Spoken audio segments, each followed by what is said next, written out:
Hello, അസ്സലാമു അലൈക്കും വറഹ്മത്തുള്ളാഹി. ഞാൻ നേരത്തെ നിങ്ങളോട് പറഞ്ഞ നമ്മൾ ഖുർആനില് തജ്വീദിന്റെ നിയമങ്ങൾ കുട്ടികൾക്ക് പെട്ടെന്ന് മനസ്സിലാക്കാൻ ഉതകുന്ന ചില അടയാളങ്ങൾ, ചില ആളുകൾക്ക് അറിയാം, അറിയാത്തവർക്ക് വേണ്ടിയിട്ടാണ് കേട്ടോ പറയപ്പെടുന്നത്.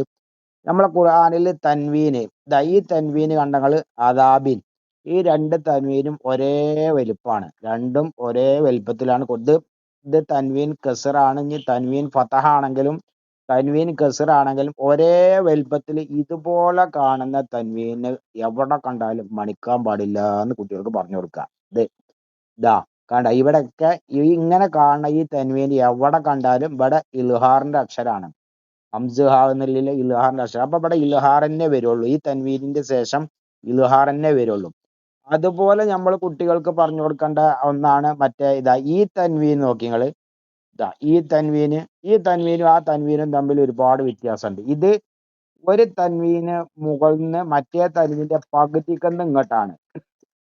ചില മുസാഫിൽ നല്ല വ്യത്യസ്തമായിട്ട് കാണാൻ കഴിയും. ഇത് രണ്ടും രണ്ട് വലിപ്പ സംഗതി. നീളം ഒരേ നീളാണെങ്കിലും വ്യത്യസ്തമായ രീതിയിലാണ് ഇത് എഴുതിയിട്ടുള്ളത്. ഒന്നിന്റെ പകുതിക്കുന്ന ഇങ്ങോട്ടാണ് മറ്റൊന്ന് വരുന്നത്.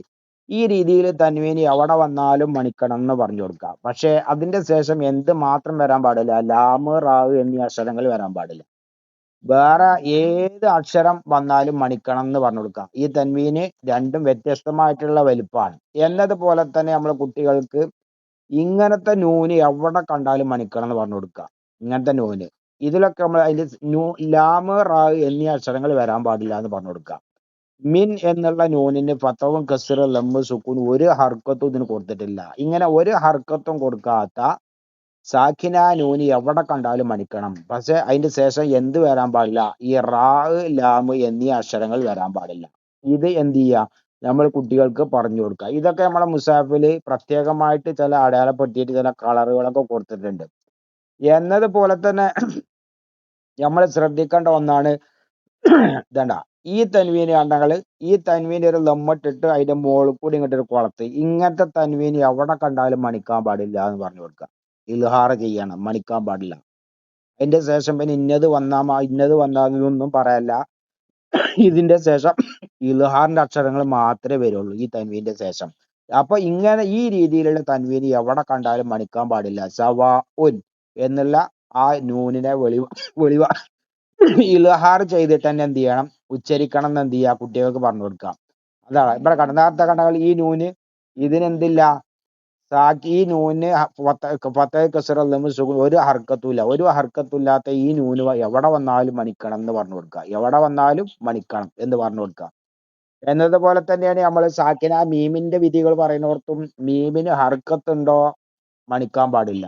മീമിന് അംലഹും അംലഹും മീമിന് ഹർക്കത്തില്ലേ മണിക്കണം. അത് മീമിന്റെ ശേഷം മീമ് വന്നാലും മീമിന്റെ ശേഷം ബാവ് വന്നാലാണ്. മീമിന് ശേഷം മീമ് വന്നാൽ ഇദ്ഗാമ്, ബാവ് വന്നാൽ ഇഖ്ഫാ. അതല്ലാത്ത ഏത് അക്ഷരം വന്നാലും ഇൽഹാർ ചെയ്യണം എന്നാ. അപ്പൊ ഇവിടെ പ്രത്യേകിച്ച് വാവ് ഫാ എന്നീ അക്ഷരങ്ങൾ വന്നാൽ പ്രത്യേകിച്ചും ഒഴിവാക്കണം എന്നാ.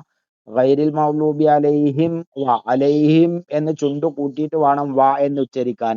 അസ്സലാമു അലൈക്കും വറഹ്മത്തുള്ളാ. ചില മൂല്യന്മാര് സലാം വീട്ടുമ്പോ കാണാം അസ്സലാമു അലൈക്കും എന്നാണ്. അങ്ങനെയല്ല, അസ്സലാമു അലൈക്കും എന്ന് വേണ്ടി ചുണ്ടു കൂട്ടിയിട്ട് വേണം വാവിനെ ഉച്ചരിക്കാൻ. അപ്പൊ ഈ മീമ് പിന്നെ ഇനി ഞാൻ വേറെ കാണിച്ചു തരാം.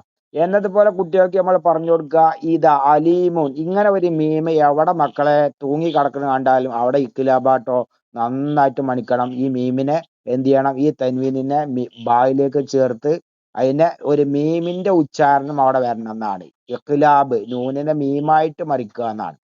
അപ്പൊ ഇങ്ങനെ തൂങ്ങി കിടക്കണ മീമ് കണ്ട അവിടെ മണിക്കണം എന്ന് നമ്മൾ എന്ത് ചെയ്യുക? കുട്ടികൾക്ക് പറഞ്ഞ് മനസ്സിലാക്കി കൊടുക്കുക. ഇതൊക്കെ ചില കുട്ടികൾക്ക് അത് ഒരു ദിവസം തന്നെ ഇതൊക്കെ പറഞ്ഞു കൊടുക്കരുത്. അത് ഒരു ദിവസം ഏതെങ്കിലും ഒന്ന് പറഞ്ഞു കൊടുക്കുക. ഒരു ദിവസം ഇങ്ങനെ തൂങ്ങി കിടക്കണ മീമ് കണ്ടാല് അവിടെ നന്നായിട്ട് മണിക്കണം കേട്ടോ, അവിടെ ഇക്ലാബാട്ടോ എന്ന് നമ്മൾ പറഞ്ഞു കൊടുക്കുക. പിന്നെ ഇതുപോലത്തെ തൻവീന് മക്കളെ എവിടെ കണ്ടാലും മണിക്കാൻ പാടില്ല ട്ടോ എന്ന് പ്രത്യേകം പറഞ്ഞു കൊടുക്കുക. ഇതുപോലത്തെ തൻവീന് എവിടെ കണ്ടാലും മണിക്കണം ട്ടോ എന്ന് കുട്ടികൾക്ക് പറഞ്ഞു കൊടുക്കുക. ഇങ്ങനത്തെ തൻവീന്.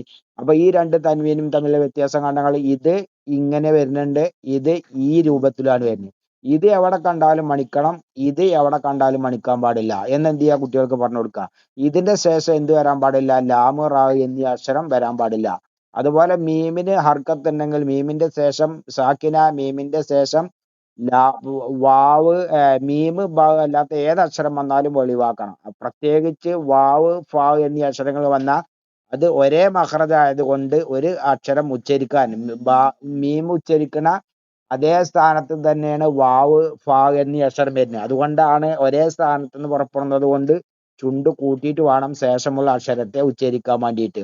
അപ്പൊ അത് കുട്ടികൾക്ക് എന്ത് ചെയ്യുക, നമ്മൾ പ്രത്യേകം പറഞ്ഞ് മനസ്സിലാക്കി കൊടുക്കുക.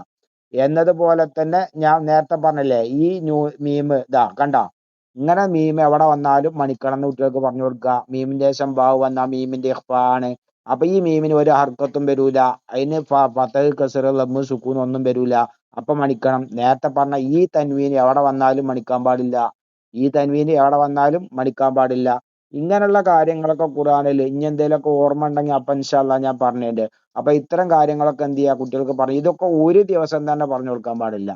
ഒരു ദിവസം ഒന്ന് മാത്രം പറഞ്ഞു കൊടുക്കുക. ചിലപ്പോൾ അതന്നെ 2 ദിവസം പറഞ്ഞു കൊടുക്കേണ്ടി വരും, ചിലപ്പോൾ 3 ദിവസം പറഞ്ഞു കൊടുക്കേണ്ടി വരും.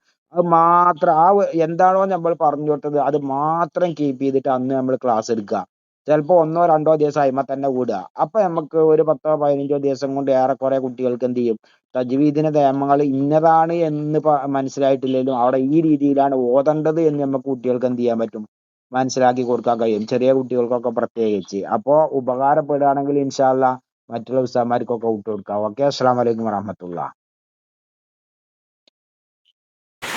അപ്പൊ ഈ വീഡിയോ കാണുന്ന ആൾക്കാർ, ആയിരക്കണക്കിന് ആൾക്കാർ ചിലപ്പോൾ വീഡിയോ കാണും, എന്നാലും ആ ചാനൽ ജസ്റ്റ് ഒന്ന് സബ്സ്ക്രൈബ് ചെയ്യുക, അതാരും ചെയ്യില്ല. അപ്പൊ അതിൽ പിസ്കത്തരം കാണിക്കണ്ട, അതൊന്നും ചെയ്തോളുണ്ടോ. നിങ്ങൾക്ക് ഉപകാരമുള്ള ഒരുപാട് വീഡിയോസ് നമ്മളെ ചാനലിലുണ്ട്.